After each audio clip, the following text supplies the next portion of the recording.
talked, Ezra Vogel, about 1978, and Qinguo has elaborated on that as well. That was a period when there was so much richness in the technology and science relationship that they shared. Zbigniew Brzezinski, Jimmy Carter, pushing China to elevate itself on those fronts as well. Yet now, a couple of decades later, and a couple of decades is not a very long time, we have Huawei, we have TikTok emerging as the pillars of contention, almost as the weapons, the sticks by which one side or the other side may be wielding. What happens now? Because obviously it creates a very delicate balance between the pragmatism of economics, but also the delicacy of security. What happens now? What are some of the decision-making processes that would have happened here?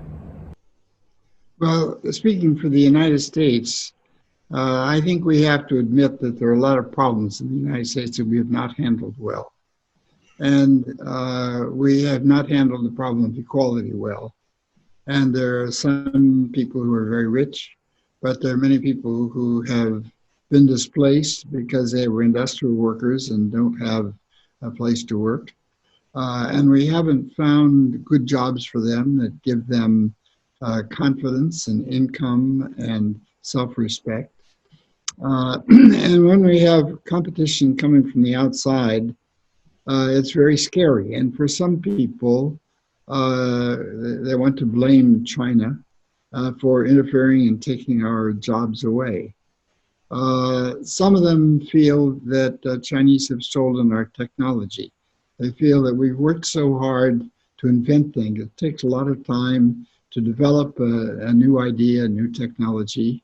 And sometimes the Chinese have learned about it by open study, which we cannot really complain about. We have to admire it. But sometimes some Chinese have done so surreptitiously and not following rules. And so those cases become the focus of people who are upset about other things, about losing their jobs or inequality. And I think that to improve our relations with China over the next decade or two, we need to work on solving our own problems too. We need to have a fair distribution of income. We need to have medical care that covers the entire population.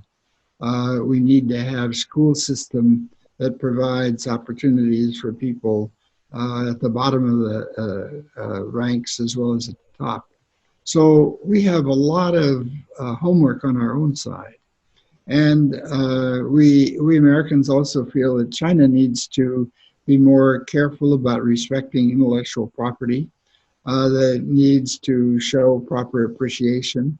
And we're very worried now that some new Chinese electronic equipment might get secret information, since we see that the Huawei machinery is used in China to follow what other people are doing.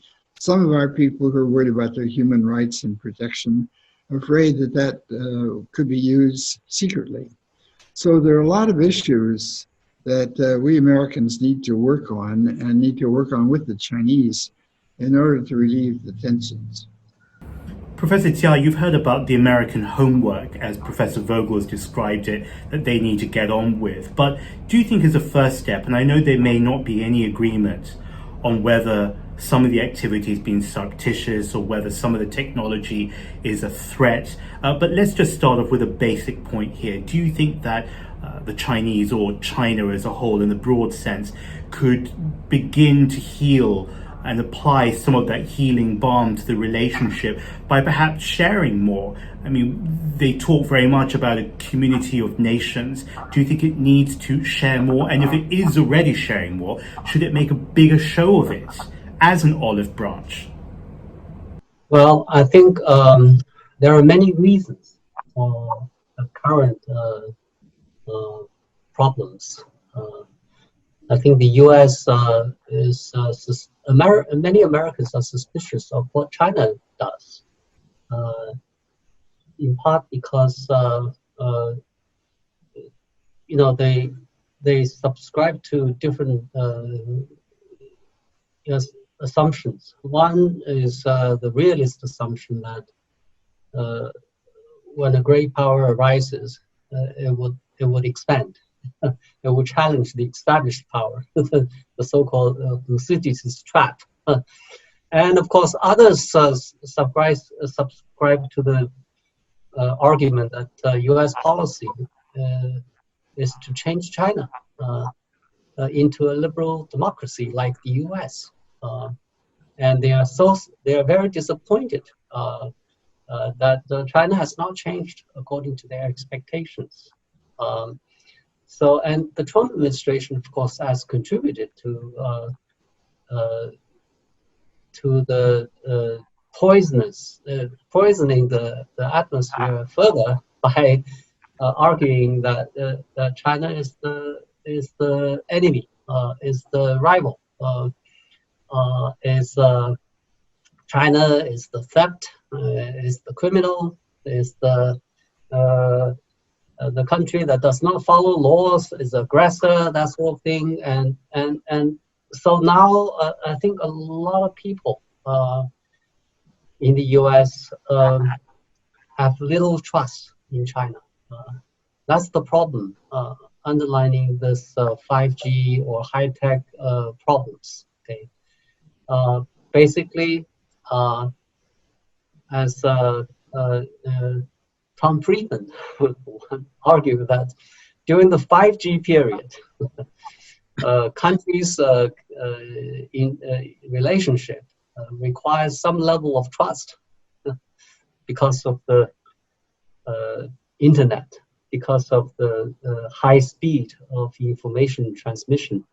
So you need some kind of a trust in order to conduct relationship. And basically, I think the two countries is suffering from a trust deficit. As a result, the Trump administration can push for this technological decoupling policy with China. What China can do is, of course, try to repair, to do a better job of explaining whatever it does, ranging from South China Sea to Xinjiang to Hong Kong.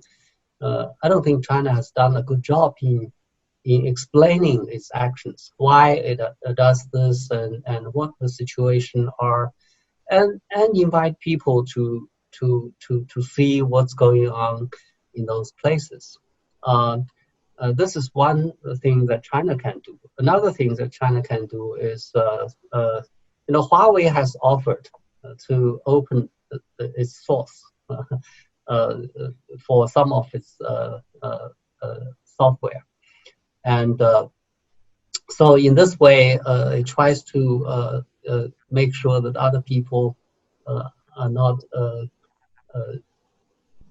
worried about whatever things they may put into the software. So basically, on the technological front, I think we should have more exchanges, also to assure each other. I think Americans also have a responsibility to assure China that the Microsoft, Google are not going to undermine China's so-called national security. So both sides have to make a lot of efforts in this regard to rebuild some of the trust, some level of the trust for the relationship to continue. But at the moment, I think the Trump administration, I don't have much faith in the Trump administration in doing it. I'm looking forward to the next administration to do it. You use the word trust. It reminds me of a new survey finding that came out, I think, in the last couple of hours. A survey conducted by Edelman that says 95% of Chinese have trust in their government. And I bring this up because we live in a time of a global pandemic when trust in political leadership is, of course, very important. But While that may differ in the United States and China, we can certainly agree that we live in a world of many moving parts. Mistrust in our governments and institutions. We're in a permanent state now of mourning and a permanent state of unfamiliarity as we look ahead. But these two countries are without a doubt, no matter what happens between them, the most important relationship in the world today. I need to finish by asking you a question that I'm sure many ask you. What do you think is going to happen next? With or without the elections, if we remove that factor, what do you see happening, Professor Vogel? Well, I think it will depend partly on the election, because I think under the Trump administration, we cannot expect much improvement. People are making very crazy statements, and it's not a well-organized administration that values diplomacy and has long-term strategy. So I think the best hope is, on our side, is that by January, we begin to have working groups on the two sides that meet together and talk about how do we develop trust. Some of the things that Americans are most concerned about are, is the Chinese market really fair to American companies? And I think many of them have complaints about how their products were used and taken away, and how the Chinese government favors Chinese firms and not American firms. And when China was weak, it didn't matter that much. But now Chinese firms are strong, and the Chinese are very competitive. So that becomes a very big issue. I think we're also very concerned in places like the South China Seas, where Chinese airplanes and ships begin to move. And that creates very great doubts about what Chinese intentions are, and it makes the trust all the more difficult. So I think, in short, that in January, assuming we get a new administration, we can begin to have meetings. And there are a lot of people on both sides who are perfectly capable of carrying on those discussions if they have the full support of their top leaders.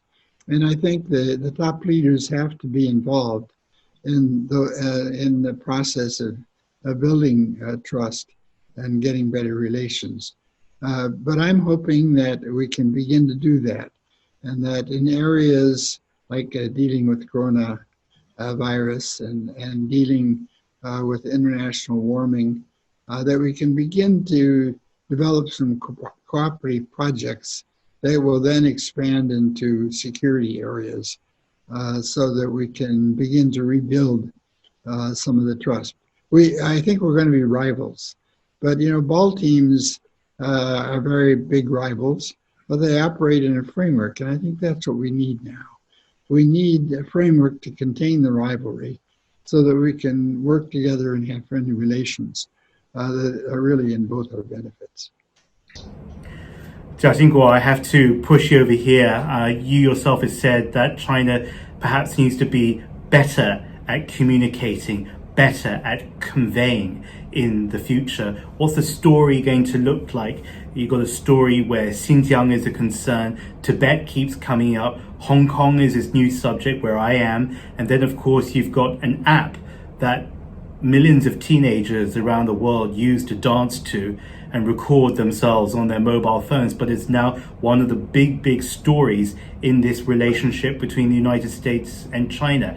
Add to that a phase 2 trade deal, the South China Sea. What do you see for all of us? Well, I think I agree that in the next few months, this relationship cannot improve. Maybe when the next administration comes in, we'll have opportunities to improve the relationship.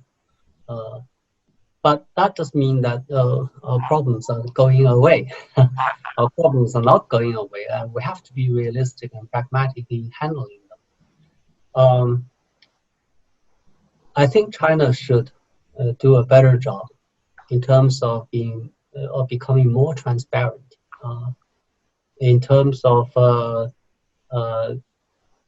explaining its actions, its behavior more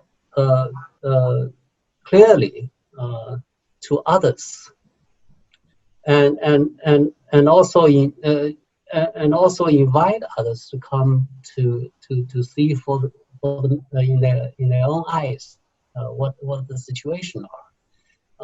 China has been saying that, oh, no, what you say is wrong. It's total rubbish, but you need to establish what you say is right.